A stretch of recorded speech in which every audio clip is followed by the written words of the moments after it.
Yo, what's up, gamers? It's Sebastian here. We're coming off the end of the UK Extravaganza with second place Herman Hansson, Yo, what is going on, gamers? and he got second place with Virtual World, as we can see by his list here. He plays 9 hand traps in the main. Any reason for 9? It's what I could find space for. Originally, I was playing 6 hand traps and talents, but now Virtual World is really popular. Dry turn is popular, so you basically need to draw a hand trap in most matchups. So it made more sense to just play 9. Yeah, I think like Ash Nibiru Gamma probably quite fine for this event. That's what I played. Yes, I played. Like the Ash is not as high impact, right? Ash is like a low impact, but it's good against every deck. And I did expect quite a lot of Rogue. And then Ash or like Gamma and Nibiru are really high impact when they resolve, so they made the most sense. Also, Nibiru is like, if you're going first in Virtual World and get like Lanciad, or like if your combo gets barely stopped and you have like a shoot and whatever, right? Nibiru is like the by far best hand trap to have. So it made sense to just play Nibiru. Yeah, and It was really good, yeah. And then like the first world cards are like the same with every list, right? Apart from the Yeah. trap card. Yeah, and I did not play Tutu. I think Tutu is not great. I don't think I played. The only real reason to play Tutu is that sometimes in the mirror, if they call wind, you can use Tutu and VFT through their VFT. But that never works if they have the trap live. So, and because the VFT is almost always accompanied by a live trap, then it didn't really make sense to play Tutu because it is just the worst Nyan. Especially like in top taking wars, sometimes you get down into like neither player has any cards because your cards like grind so hard, and then top taking a Nyan with a Nyan engrave allows you to sync into level 6 or like a rank 3 to make Zeus. If you're in a top take war, you're in top take Toto, you can't do anything with it, so 9 is better there as well. Also, when you activate the Sires and you're playing 2 Nyan, it can get really awkward, I think. Yeah, and then also you played 2 shoots, presumably because the third trap is the new one. Exactly, yeah. I just, yeah, like compared to like the old virtual before Blazing Vortex, you just take out a shoot for this one, yeah. Yeah, and then you played Cool by E-Teddy, 2 goods and 3 desires as your sort of like rest of your non-engine cards. Well, yeah, non-engine. I think that Etel, Desires, and Goods are engine cards. I think that Cold is not an engine card, but the deck can randomly lose to like Ash Blossom, and Cold is also really nice to have post side for like stuff like Shifter against Zodiac or Lancia, and random Droll, random Ashes, random Bells, random Meisters. Cold is an overall great card to have, and it also is really good against Tritron. Yeah. Which is the main reason. So if you don't main the Call by the Grave, you have to side the Call by the Grave. Yeah, like you have to. If you don't main Call by, you have to side it. And I didn't have space in the side because I really wanted to play Rageki because it was funny. So I just made the Call by and made it 41. And no Prosperity. Any reason for that? One is that I don't own it, and two, I think Goods is better. Okay. And then the extra deck. Last time you didn't play Chaofang and Goods, right? But this time you are? Yes, with a new trap. Every single line that involves the new trap turn 1 goes through double Cloud Castle and double VFD and the Xiaofeng every turn 1 pretty much. So if you pair if you pair Lily or GG with Lulu turn 1, it ends on double VFD and a live trap, and it plays through Nibiru. So the new trap just makes Xiaofeng into an actual real card. As like before, the Xiaofeng line, it never ended on the live shoot because it would only end on 1 banished card. But now it ends on 2 banished cards because of the new trap. So Xiaofeng is really strong, and it came up a few times for sure. Okay, and then the 2 Cloud Castle. I'm assuming that's just becoming standard now at this point. Yes, you could actually argue for triple VFT, triple Cloud Castle with the new trap, because you go through double Cloud, double VFT turn 1 so often. Like if you want to try and like make it more compact. But I think that the added utility of the cards like Coral, charge, and Kroko is really nice. Kroko and Coral actually is a Dragoon out as well, which is pretty nice. Because you can summon Kroko Dragon, and you make Kroko to draw Shelling 1 and Coral Shelling 2.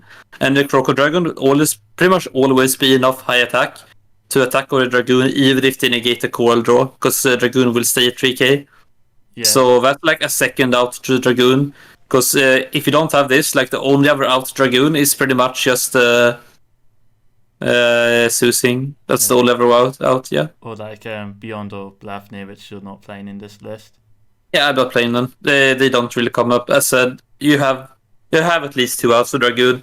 And post side, you also have Talents, which is like 3 outs, I guess. Yeah. And then you're playing a Minion, which is standard Juju, which is like... I quite like Juju. So, yeah, Juju is actually the only extra card the entire weekend I did not summon at all. I'm pretty sure I didn't summon it a single time. It just doesn't come up anymore. But I think it is nice. Actually, I did summon it once when I got... in the Giant card, I got hit by Rivalry. And if you get hit by Rivalry, Juju is your only way out. So it came up there, I guess. Yeah, and then Shen is no need to explain that. Then, 9 white cards. I see you're trying to start a race for here. Yeah, nice meme, dude. Yeah, we're on the white side now. Thanks. And then 1 Ptolemy, because this card's insane. Yeah. That's the only rank 6, yeah. The insane thing about Ptolemy is how good it becomes with a side deck, right? Yeah. Because I played against PK Orcas, he was XO, which is like really impressive. Like, shout out to him. Like, who would have expected PK Orcas to almost win the main event, right? But we lanced each other for 4 turns straight. And if he somehow survived my push, I would have lanced him again because of M7 and Black Lancer. So we would have lanced each other for 5 turns in a row. That would have been comedy. Yeah. But yeah. Yeah, keep going. I was gonna say another thing is like Childfind can add like Cycle Reader for Drytron. Yeah, the full combos where you open like I think 4 names does it. It's like double draw, search hand trap of Xiaofeng, double VFT, and the live trap. So yeah, I guess it doesn't come up that much, but you can do it. If you're playing against stuff like if you say 60 cards, it's usually the Trap Shadow Red Eyes Fusion deck. Against that deck, it's just better to search Ash than to end on VFT. So you just search Ash for the Red Eyes Fusion, pretty much. And then you're playing the Zeus, which is standard. Gossip Shadow, which I see is a bit mixed on people that play it or not. If you play Prosperity, Gossip Shadow can't use its effect, so it's kind of bad there. But I think it was... Honestly, I could consider cutting Gossip Shadow to play like... Unironically, I could play Dante just to get all the exist materials in grave, because like there's barely any rank 3 exist monster that has detached materials, like whenever you want. So unironically, I think Dante with New Trap would actually unironically like be not terrible. Yeah. Have you considered like Fortune Tune? Did that cross your mind? Yes, but I don't think Fortune... Like, I would have won 1 game on Fortune Tune, but I lost on like the Giant card. And in the finals of the... I would have also won game 1 against Rock if I had Downerd in my extra deck. So, I mean, I could maybe consider cutting the Bamboo Sling Shadow for Downerd, because honestly, Bamboo Sling Shadow wasn't that great. It's just basically there to like floodgate out the Dragoon. But if you play Downerd, you can just double Zeus, right? So yeah. And then Breaksword. I don't see many people playing Breaksword still. It was okay for me. It's pretty good to like clear stuff. Sometimes when I clear your own Qinglong to follow up for next turn, stuff like that. Yeah. I think there's no real utility rank 6s you want, but having 2 rank 3s are really nice. Yeah. I think. And then double VFD is standard as well.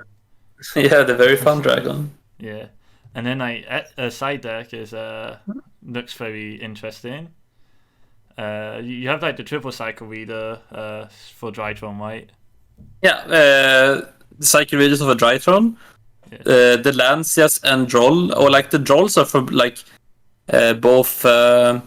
It's for both actually. Like Droll is pretty good against Mirror. If you can pair Droll with something else, then Droll will almost always like trade with Lulu pretty much always, which is like what Ash and Gamma does anyway, right? So Yeah. Droll is actually really good in the mirror if you can pair it. Alone, it will almost never be enough, but it can be. But usually you want to pair Droll with something else, so you side it in, because why not?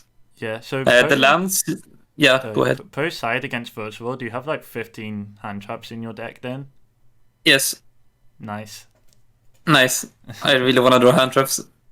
Yeah. What were you saying about Lancia, by the way? Yeah, lands is for virtual world and random stuff. I said like M7 makes all the hand traps insanely busted. Like they're both twice as good in virtual as in like every other deck because he gets to recycle them for free while making his Zeus. So M7 just becomes like literally like the best card in your entire extra deck if you can pair it. Yeah. Also, it's what you do against stuff like if you are going second against like Drytron, right? You prioritize getting to M7 before the 5th summon, so even if they Nibiru you would end on a live trap and a cycle reader, and there's just no way to come back, right?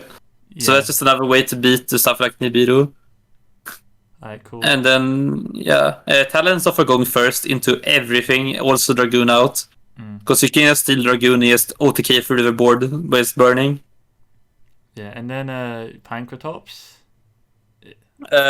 Well, they all of them basically fit the same purpose. Really, it's just into the back decks.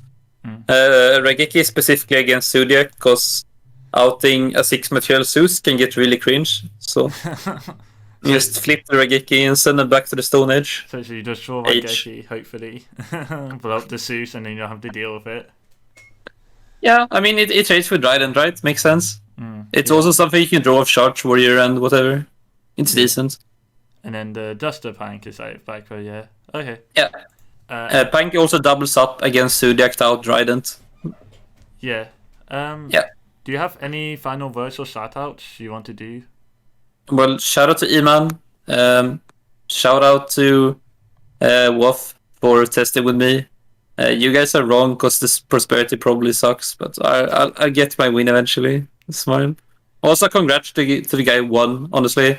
I beat him last time in the main event, so he got revenge on me this time. I couldn't get a 2-peat, which is sad, but you can't always win. I'm used to it. Yeah. Okay, well, yeah. Thank you everyone for watching, and I'll see you guys next time. Yeah, see ya.